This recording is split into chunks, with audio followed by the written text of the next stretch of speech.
Bonjour, Soumia Naaman Ksous, sociologue. Article paru dans le site d'information Le 360 du 21 juin 2024. Un peu d'humour, après le bouton d'autres soucis. Un mari, un époux donc, résolu, dit à son épouse: Chauffe, cette année la fête sera chez ma mère. L'épouse, courroucée, répond: Qui fêche chez ta mère? On l'a déjà passé l'année dernière chez ta mère. L'époux, irrité, répond: Pas de calcul avec ma famille, ما تديرش ليا الحساب مع عائلتي عافاك. L'épouse, offensée, et lui dit: Et ma famille? Tu m'as épousé مقطوعة من الشجرة واش خديتيني مقطوعة من الشجرة, c'est-à-dire une branche qui n'a pas de racines, qui n'a pas d'arbre. L'époux, scandalisé, lui dit: Ta mère est comme un lapin, elle a fait 8 gosses. أمك بحال القنية ولدت 8. أنا أمي يلاه ولدتني أنا بوحدي. Ta mère est comme un lapin, elle a 8 gosses. La mienne n'a que moi. L'épouse, déchaînée, lui répond: وباقا ما فطماتك أمك, ta mère ne t'a pas encore sevré. Alors ça continue, ma famille, ta famille, ma mère, etc. Jusqu'à ce que ça se termine par شدليا نقطع عليك. Que faire alors? Eh bien, essayer d'être équitable. C'est-à-dire une année chez mes parents et l'autre année chez tes parents. Sans souplesse et avec de la rigidité, les diversités culturelles peuvent provoquer de grands conflits. Leïla nous dit: Ma belle famille a des habitudes bizarres. Chez nous, on prend un bon petit déjeuner marocain le matin avant le sacrifice. Eux, ils attendent de prendre leur petit déjeuner boulfef, ou znen, c'est-à-dire les brochettes de foie. Donc son père, le père du mari, dit que le prophète agissait ainsi.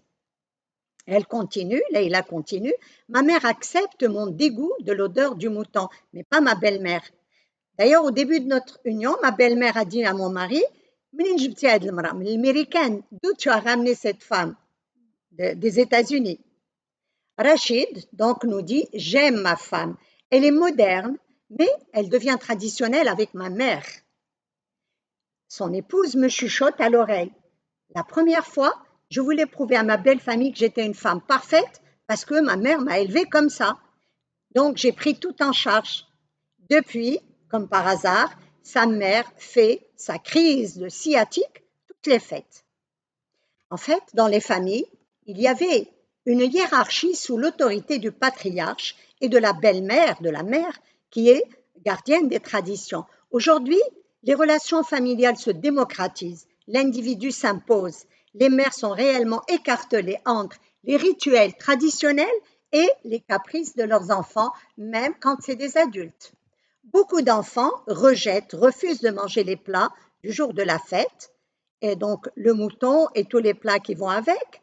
Les mères sont donc obligées de préparer la veille d'autres plats, une tension supplémentaire pour elles. Sinon, pendant qu'elles triment entre le nettoyage du sang, des tripes, les brochettes, le brasero تيكونوا مساكن دايخين ما بين النظافة ديال الدم, ما بين الكرشة, ما بين القطوان, المجامر, etc. Elles sont obligées de supporter en plus les plaintes de leurs enfants. Certains, pour se libérer, font appel aux livreurs. Donc, elles font livrer des fast-food, pizza, sushi, tacos, etc.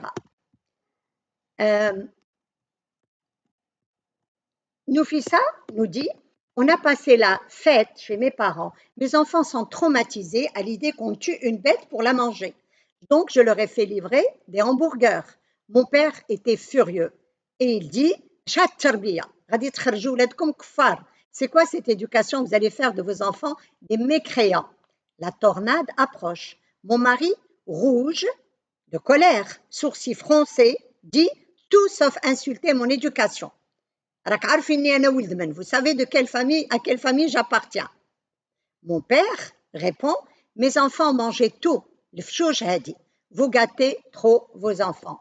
Ma mère sort en courant de la cuisine, elle sent le danger, elle appelle mon père et le sermonne. Moi, je sermonne mon mari. Vous devinez l'ambiance. Une pauvre maman ajoute: Outre la corvée, je me transforme en pompier. Pour éteindre, outre la corvée, je me transforme en pompier pour éteindre les débuts d'incendie entre mes brus, mes filles, mes gendres, etc. C'est épuisant. Karima, qui a beaucoup d'humour, partage avec nous l'expérience de la fête. J'ai invité mes parents et mes beaux-parents pour la fête. Je te jure, c'était un spectacle de Gad Elmaleh. Il y avait des désaccords sur tout. D'abord sur le sacrifice. Pour mon père, il faut attendre que le roi sacrifie son mouton.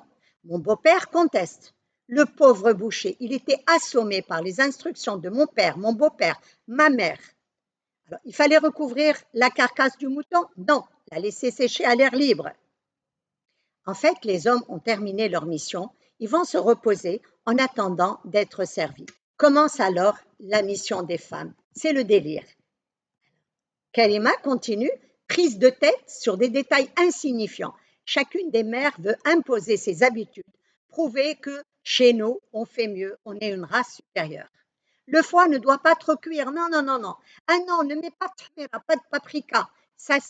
Et donc, ma mère répond, mais ça se fait chez nous. Ma belle-mère répond, à la campagne peut-être, pas en ville. Je sentais venir la foudre. Ma belle-mère, pourquoi nous sommes des Aroubis. Ma mère, Kulla ou Aslo, chacun ses origines. Moi, je pense, sans le dire, Maman, s'il te plaît, afak, ferme-la. Willy, on ne met pas d'olive dans la douara. On sert d'abord les hommes. Quoi? On n'est pas des esclaves. Ma belle-mère, on découpe un peu de viande, du gigot pour les brochettes. Ma mère choquée. Haram. Le prophète ne coupait le premier jour que l'épaule droite. Ma belle-mère répond, ce sont le khouzabilat, c'est-à-dire des bêtises. Moi, je sens la tornade arriver, je tourne la discussion à la rigolade. Ma belle-mère dit à mon mari, c'est-à-dire à son fils, coupe un peu de gigot pour le gdid, viande salée, séchée au soleil. Ma mère dit, ah ouais, vous faites encore ça, vous? Mon mari voulait faire zama moderne devant ma mère, dit, maman, baraka, min had l'adat diyal l'wuhouch. Arrête avec tes habitudes de sauvage. La réponse de sa mère, au bord des larmes, Yaka Wuldi. La sauvage qui t'a mis au monde t'a nourri avec ses sauvageries. Éteindre l'incendie.